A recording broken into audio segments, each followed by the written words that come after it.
السلام عليكم. مكملين كلامنا عن السنين الأولى للجواز وإيه اللي ممكن يقابلنا من مشاكل أو يعني عراقيل كده بسيطة تضايقنا أو تسبب إننا ما نعرفش نكمل حياتنا لا قدر الله. يعني الإحصائيات وبعض كده العلماء والدارسين للحياة الزوجية قالوا إن الشهر السابع وما بعد الشهر السابع غالبا بيحصل مشاكل شوية، بنبدأ نحس بالندم. ايه ده؟ انا ايه اللي خبطني في عقلي وخلاني اتجوز؟ انا ايه اللي خلاني بعد ما كنت عايش ملك في بيت ابويا وامي بتحضر لي الاكل وبتصحيني ومش عارف لو معيش فلوس بتديني وبسهر طول الليل عادي وارجع وقت ما انا ارجع وبسهر كل يوم مش شايل هم حاجة، اتجوز والاقي الزوجه اللي بتقول لي رحت فين وجيت منين وخرجني وما تخرجنيش واتاخرت وما اتاخرتش، والزوجه بتبدا تقول برضو يعني كنت فين يا لا لما قلت كنت فاكره الجواز دلع وهنا ومش عارف ايه والحاجات اللي بنشوفها في الافلام، لكن طلع مسؤوليه واطبخ ايه وما اطبخش ايه.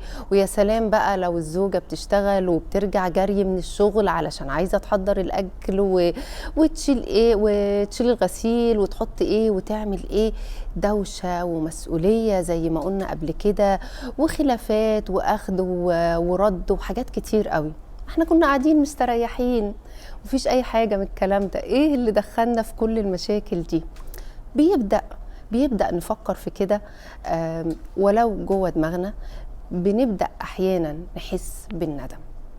طيب الحل ايه؟ اول حاجه اننا ما نتخضش واننا ما نمشيش ورا الاحساس ده ونصدقه ونكبره، لا، احنا نبقى عارفين ان ده احساس طبيعي قوي ممكن يجيلنا، ممكن نحس بيه، وان شاء الله هيعدي، وهي فترة بس كده يعني بنتلخبط فيها وترجع الحياة تاني لطبيعتها. ده اول حاجة.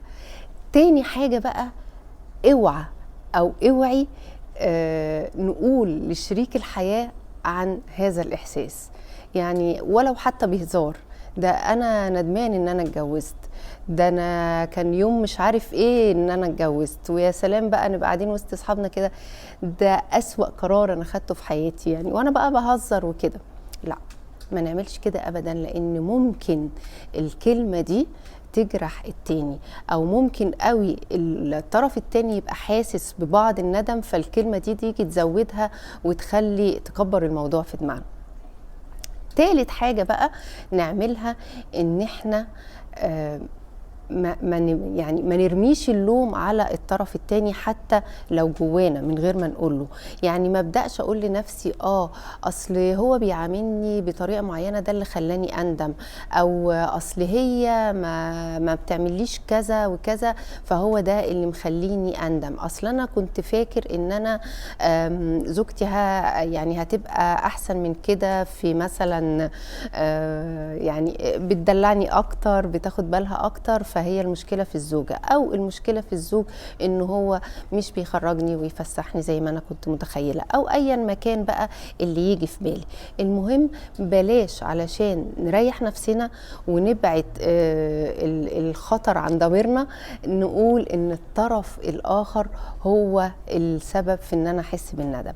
الحقيقة لا، هو غالبا بيبقى ده احساس طبيعي زي ما قلت لكم، لازم نتقبله بعض الشيء، وإن شاء الله هيعدي، وده بيبقى بس من خطة الجواز.